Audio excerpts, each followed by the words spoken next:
Hey, real talk for a second. When was the last time you walked out of a grocery store actually feeling good about your trip? You know, that victorious, on top of the world feeling when you've stretched every dollar, filled your cart to the brim, and thought, yeah, I crushed it. Lately, though, it feels like those moments are long gone. Instead, we're left standing at the checkout, staring at the total on the screen like it's some bad joke, and wondering how a cart half full could cost so much. It's enough to make you wonder if someone swapped out the price tags with winning lottery numbers while you were busy choosing between creamy and chunky peanut butter. You might even be thinking, wait a minute, was it always this bad or is something seriously off? And let's be honest, the answer is a resounding something is seriously off.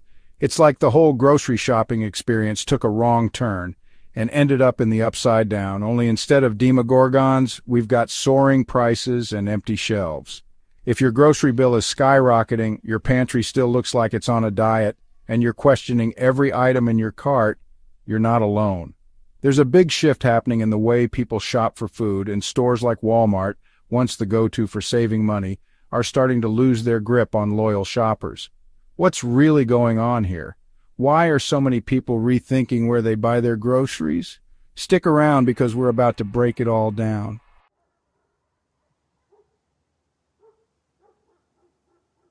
Grocery shopping comes with risks, but now the stakes are higher. Health hazards lurk in the produce aisle. Frequent food recalls erode trust in grocery giants. Are they prioritizing profit over safety? Systemic issues need addressing.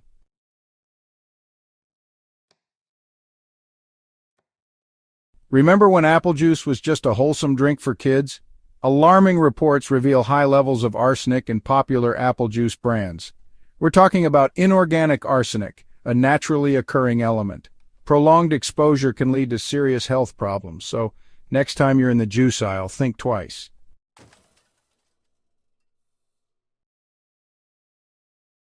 All right, let's talk about ground beef.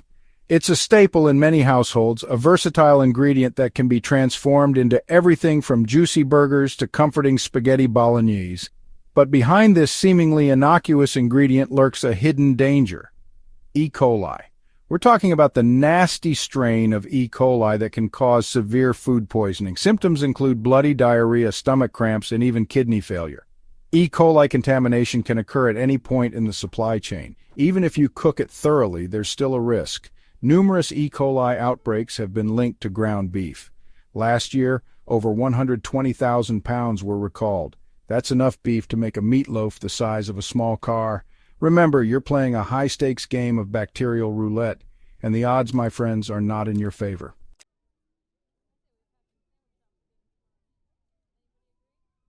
Ah, the self-checkout aisle, that beacon of hope for the time-crunched shopper, promising a swift and painless escape from the grocery store. You know the drill: scan, bag, pay, and you're out the door, right? Well, in theory, maybe.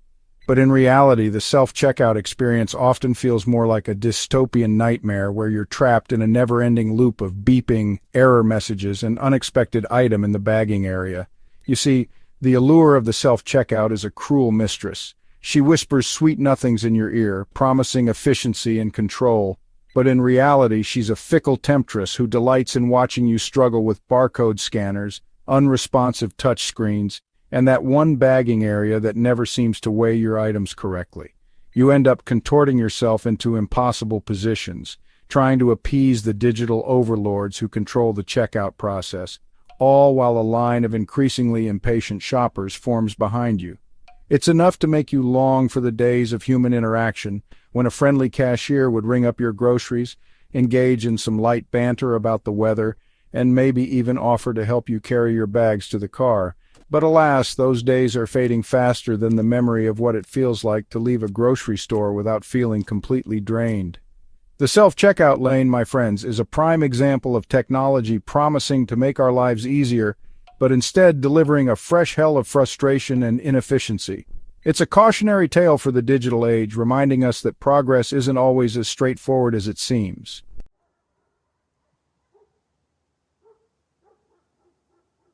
And let's talk about those error messages, shall we? Because nothing says seamless shopping experience quite like a flashing red light and a disembodied voice informing you that an unexpected item has been placed in the bagging area even though you could have sworn you just scanned a bag of baby carrots. It's like the self-checkout kiosk has developed a mind of its own, determined to catch you out in some sort of grocery-related transgression. You find yourself engaged in a bizarre game of charades with the machine, lifting the bag of carrots slightly, then placing it back down with exaggerated care, hoping to appease the digital gods and make the error message disappear. Meanwhile, the queue behind you grows longer, and you can practically feel the judgment radiating from your fellow shoppers. They're thinking, "Come on, mate, just pay for your carrots and move on." But you're trapped, held hostage by a malfunctioning machine and your own inability to decipher its cryptic messages. And don't even get me started on the "please wait for assistance" message. It's like a siren song for retail purgatory. You stand there, frozen in place as the seconds tick by with agonizing slowness. You try to catch the eye of a passing employee, but they seem to have mastered the art of self-checkout avoidance, their gaze gliding right past you as if you were invisible. You start to question your life choices. Maybe you should have chosen the express lane with the chatty cashier after all. Maybe you should have just ordered your groceries online and accepted the delivery fee. Maybe you should have just embraced your inner hermit and taken up subsistence farming in a remote cabin in the woods.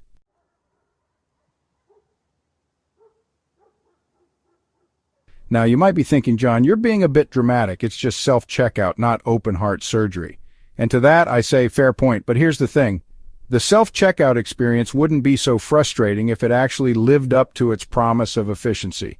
But more often than not, it's the exact opposite. And the real kicker? Some Walmarts are now removing self-checkout kiosks entirely. Yes, you heard that right. The very technology that was supposed to revolutionize the shopping experience is being shown the door. Why? Well, it seems that those pesky humans have found a way to exploit the system, with theft rates at self-checkout lanes skyrocketing. So not only are we subjected to the frustration of malfunctioning machines and cryptic error messages, but now we're also paying the price for other people's sticky fingers. It's like being stuck in a group project where everyone else is slacking off, and you're the one who ends up doing all the work and getting a failing grade. The irony is that in their attempt to streamline the shopping experience and reduce reliance on human employees, Walmart may have inadvertently created a system that's more time-consuming, more frustrating, and ultimately more expensive for everyone involved. And that, my friends, is the ultimate self-checkout paradox.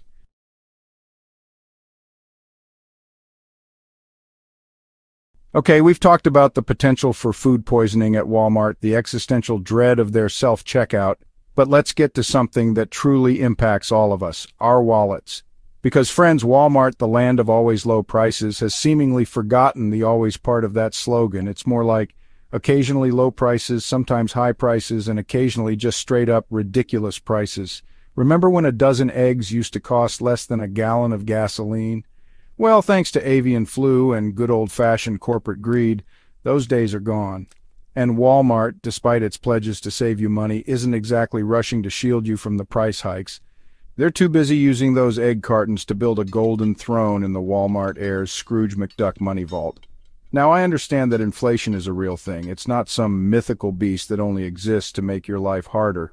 But what's particularly galling about Walmart's price increases is that they often seem to outpace the rate of inflation. It's like they're using inflation as an excuse to jack up prices even higher, knowing that we're all distracted by trying to figure out how to pay rent and afford basic necessities. It's predatory, it's cynical, and frankly, it's a betrayal of the trust that many shoppers placed in Walmart to be the affordable option. But hey, at least the arsenic levels in their apple juice are down, so, silver linings.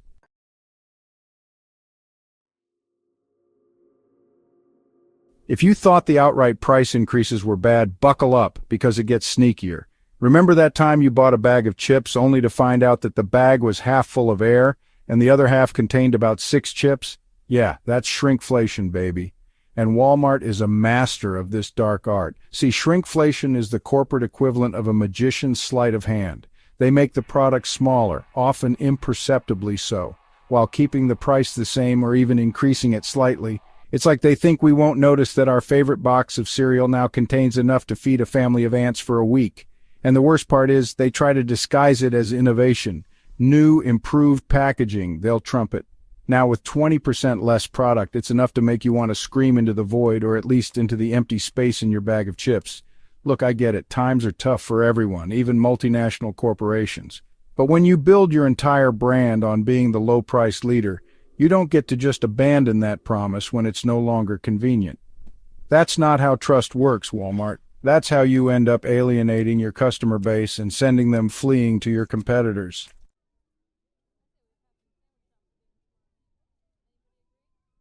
All right, let's talk about empty shelves, because if there's one thing more unsettling than seeing a rat scurry under a shelf at Walmart, it's seeing that shelf completely bare. It's like walking into a post-apocalyptic grocery store, except the apocalypse is just Walmart's supply chain. Now, there are a lot of factors at play here. We've got extreme weather events wreaking havoc on crops, diseases wiping out livestock, and tariffs turning international trade into a game of economic chicken. It's enough to make you want to build a bunker and live off instant ramen. But here's the thing. Walmart isn't just a victim of circumstance. They're actively contributing to the problem by purposely pruning their product lines. You see, they're trying to streamline operations and cut costs, but it's leaving customers with fewer choices and a nagging feeling that maybe, just maybe, Walmart isn't the one-stop shop it used to be. And when people can't find what they need at Walmart, they start looking elsewhere. It's basic retail Darwinism. And let me tell you, the competition is circling like vultures over a discount bin of expired mayonnaise.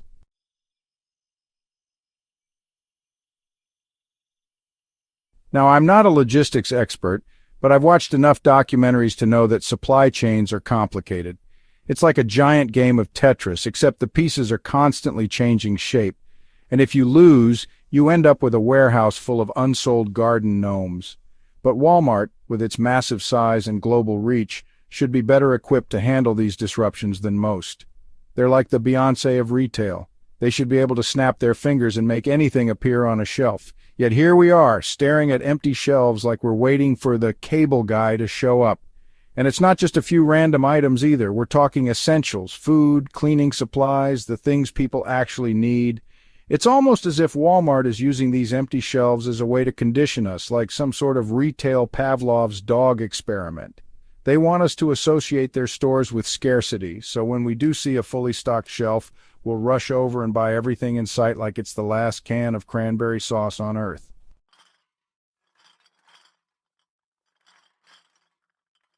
So, what happens when the shelves are perpetually bare and the once reliable Walmart experience starts to feel more like a scavenger hunt through a discount apocalypse bunker? Well, people start looking for alternatives, that's what. They're venturing out to smaller grocery stores, supporting local businesses, and rediscovering the joys of farmers' markets. It's like the entire country is suddenly going through a collective eat local phase, and Walmart is the gluten-free organic kale salad that nobody wants. And you know what? Good for them. It's about time people started exploring other options, because relying on a single mega corporation for all your needs is like putting all your eggs in one very unstable and increasingly empty basket. It's not sustainable, and frankly, it's not very smart.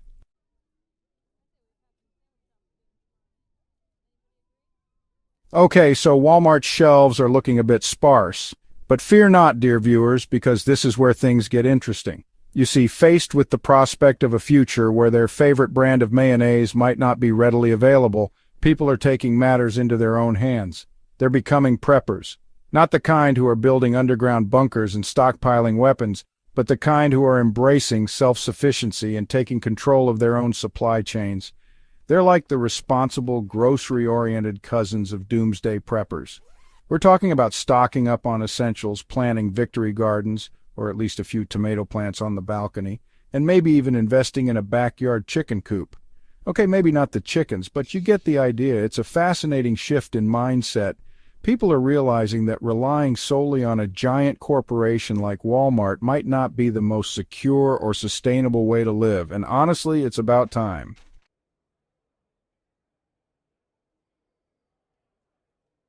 Now, I know what you're thinking, John. This all sounds like a lot of work, and you're not wrong. But there's something undeniably appealing about the idea of being more self-sufficient. It's about taking control, becoming less reliant on a system that seems increasingly fragile, and maybe even reconnecting with the joy of growing your own food. Plus, there's a certain smug satisfaction that comes with knowing you'll be fine if the grocery store shelves are bare because you have a year's supply of canned peaches in your basement. And let's not forget the financial benefits. Buying in bulk, growing your own produce, and preserving food can save you money in the long run. And in this economy, who couldn't use a little extra cash?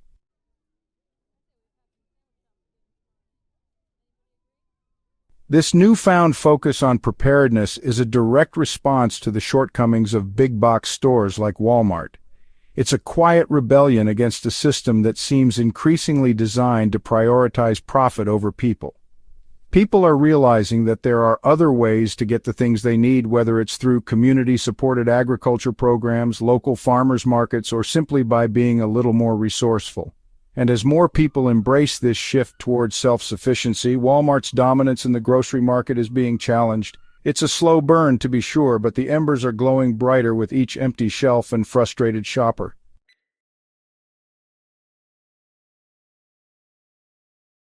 The bottom line is clear. Walmart's once reliable reputation is crumbling under the weight of safety scares, self-checkout frustrations, rising prices, and empty shelves. It's enough to make you wonder if the low prices are even worth the hassle anymore. As more people turn to preparedness and alternative shopping options, Walmart's dominance in the grocery market is being seriously challenged. And you know what? That's not necessarily a bad thing. So if you're feeling the pinch and looking for better ways to shop, it might be time to rethink your grocery game plan. Explore your local options, maybe start a small garden, and remember, there's more to life than just saving a few cents on a gallon of milk. Thanks for watching, and don't forget to like, comment, and subscribe for more insights on how to navigate the changing landscape of grocery shopping.